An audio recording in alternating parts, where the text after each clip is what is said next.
Hello, all, and welcome back to Global Realignment. Today is March 28th, 2025, and we're going to be touching on the ongoing negotiations related to the Russo-Ukrainian war, the ceasefire negotiations. They've been taking place over the past couple of weeks with little development. They were supposed to be a 30-day ceasefire on Russian-Ukrainian critical infrastructure that was broken the day after the parties agreed to the principles. Earlier this week, after a 12-hour meeting in Riyadh between the U.S. and Russian delegations, the Ukrainians were there as well. We were told that there was an agreement reached to restart the grain deal that had been halted in 2023 by the Russians, but the Russian demands to resume this deal can't be met by the U.S.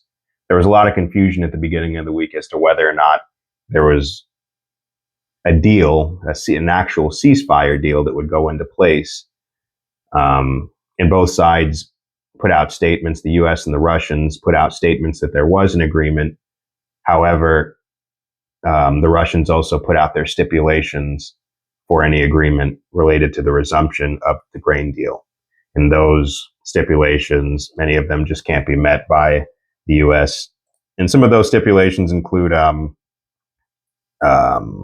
lifting sanctions, the lifting of sanctions on Russell-Kauf's Bank and other financial institutions involved in ensuring operations in international trade and food, including fishery products and fertilizers, their connection to SWIFT, and the opening of the necessary correspondent accounts.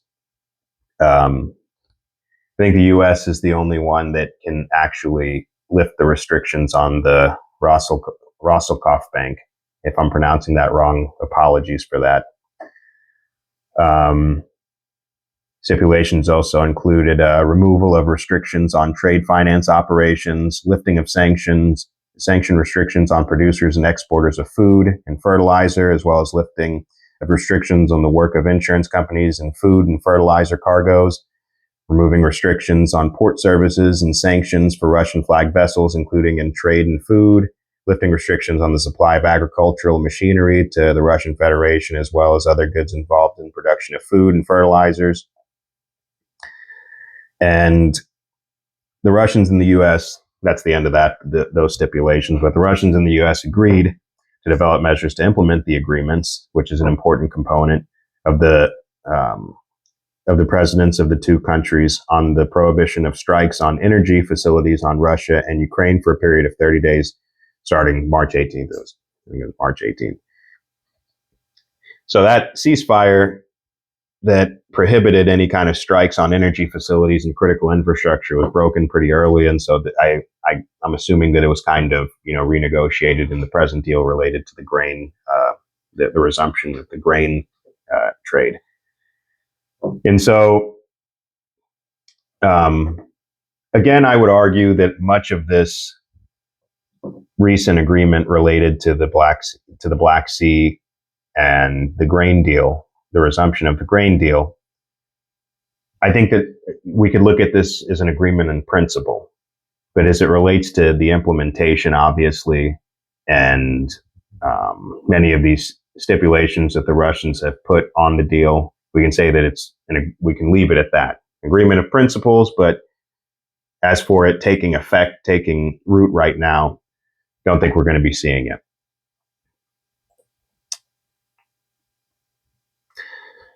So there's a great article we're going to be touching on from the Journal, and it confirms many of the reservations I've had since these negotiations have started. The Trump team is rushing and looking for topical political victories in these negotiations without taking a measured, patient, intentional approach to the negotiations and recognizing the realities that conflict directly with Trump's entire approach to these negotiations, which is, I want to get a deal signed within like a month or two, which is more and more correspondents and people who are studying this are understanding that it's just not going to happen like that. It's going to take probably several months, if not years, if you want some kind of sustainable peace. Now, does Trump want a sustainable peace? I don't know. Maybe he just wants to be able to claim victory for, a short-term peace, right? Maybe he wants to claim victory for stopping the firing on the actual battlefield where the line of contact is right now. I don't know. But it's looking like much of this is really about PR for him, right? Especially when the administration is dragging its feet and acknowledging some of the glaring problems and difficulties that the Russians are bringing to the table when, as it relates to these ceasefire agreements, right? The implementation, the prerequisites that they have to many of the points in the negotiations, these kinds of things. I don't know if the administration is taking many of these things seriously, or if they're just ignoring them and telling the country, well, we're making progress. So there's an article from the Journal. It's not that long, but we'll run through some points in it to see how difficult negotiating a quick peace deal between Russia and Ukraine will be. Look no further than this week's effort to reach an agreement on the Black Sea. The two sides, after all, had held extensive discussions on the topic in the first year of the war, but the U.S. and Russia issued sharply different statements at the end of the talks this week, with Moscow making demands for sanction relief that Washington alone can't satisfy. They need Europe. In Europe, the Europeans already had a meeting earlier this week with Zelensky, and they're saying they're not lifting any sanctions, and they're actually thinking about putting more sanctions on the Russians. This is on top of them continuing these belligerent talks about sending a peace contingent over in Ukraine, which is basically they're not peacekeepers. They want to, French and Britain, they're having discussions about sending active troops into Ukraine. Extraordinarily provocative, completely antithetical to what the Trump administration is trying to do. And again, I wonder if they're going to acknowledge these differences, or if they're just going to ignore them and continue to steamroll through these supposed ceasefire negotiations. The article continues, the two sides, after all, held extensive discussions on the topic in the first year of the war. Many of these topics have both already been discussed, right? Because the grain deal was implemented in 2022 and it ended in 2023. And so that's one example.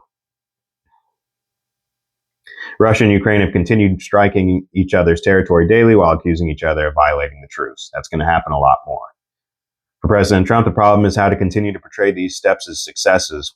As Thomas Graham, a distinguished fellow at the Council on Foreign Relations, said, and a national security advisor on Russia during the George Bush administration, the closer you look, there's less to this agreement than meets the eye. The U.S. statement stressed how Washington and Moscow agreed on a ceasefire and trade agreement on the principles. I think that's what's kind of confusing a lot of people, and maybe that's intentional. Maybe Trump wants his base to see that he's making progress, even though these are mostly agreements in principle between the parties. Implementation is a very different thing, right?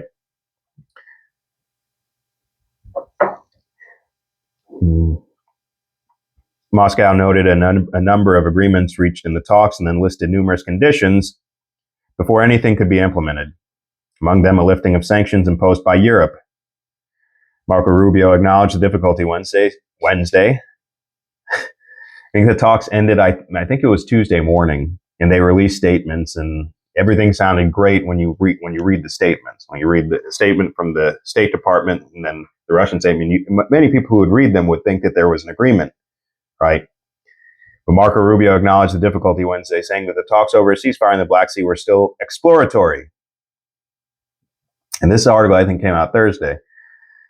And that the U.S. wasn't able to fulfill some of the Russian demands. Rubio said that in the coming days, the Trump administration would go through the proposals and try to more fully understand what the Russian position is, as if it wasn't clear already.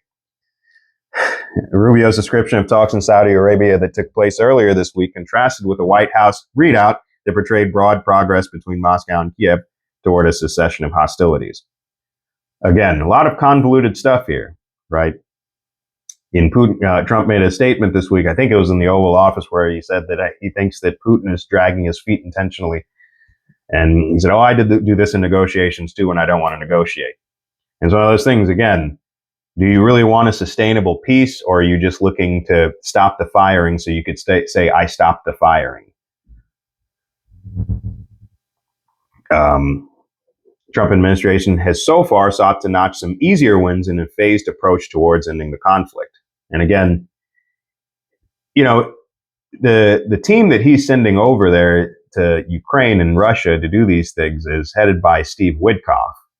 And I think that Witkoff is basically looking to use the same playbook as he used in Israel to get this brief ceasefire that Israel just broke, right? That the U.S. actually allowed Israel to break.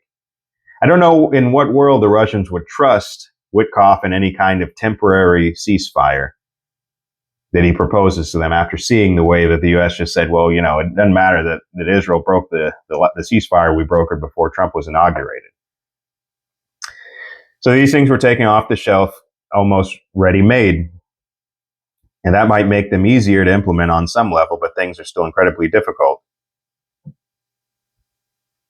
Though Trump aides touted tentative agreements over energy infrastructure in the Black Sea as accomplishments by the world's greatest deal maker, they were in fact deals previously discussed by Moscow and Kiev.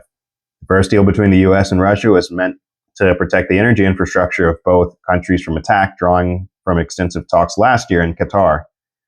Likewise, the prospect of Black Sea security was discussed at length in the first year of the war when Turkey and the UN worked out Black Sea Grain Initiative with two sides, which is what we just talked about.